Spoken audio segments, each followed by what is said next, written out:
వెళ్ళి చూడండి. అక్కడ ఇప్పుడు ఒక పెద్ద గోడ ఒకటి ఆ నిర్మాణంలో వచ్చింది. ఆ గోడ మీద ఒక అద్భుతమైనటువంటి చిత్రాన్ని రూపకల్పన చేస్తున్నారు. సలహాలు ఇమ్మని కోరుతూ పుస్తకాలు పెట్టారు అక్కడ.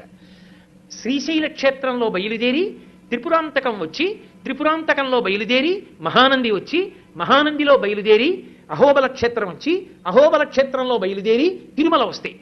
ఈ మధ్యలో ఉన్నటువంటి కొండలు పరమ పావనమయ్యా నంది మండలము అది ఎలా ఉంటుందో ఒక ఊహాచిత్రంగా ఊహిస్తే, ఆ కొండల మధ్యలోంచి ఎన్నో కొండలు, ఇన్ని కొండల మధ్యలో ఉన్నటువంటి ఈ క్షేత్రములను, కొండ మీద ఉన్న క్షేత్రాలకి ఉన్న మార్గం ఒక పెద్ద పాము మిలికలతో పడుకున్నట్టుంటుంది.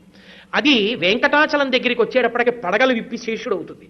దాని మీద ఆనంద నిలయం ఒక మణి అవుతుంది. ఆ మణిలో పరమేశ్వరుడు వెంకటాచలపతి ఉంటారు. ఒక అద్భుతమైనటువంటి ఊహాచిత్రం. దాన్ని అక్కడ ఉంచారు. అది కొద్ది రోజుల్లో అక్కడ గోడ మీదకి ఎక్కబోతోంది. నాకనిపించింది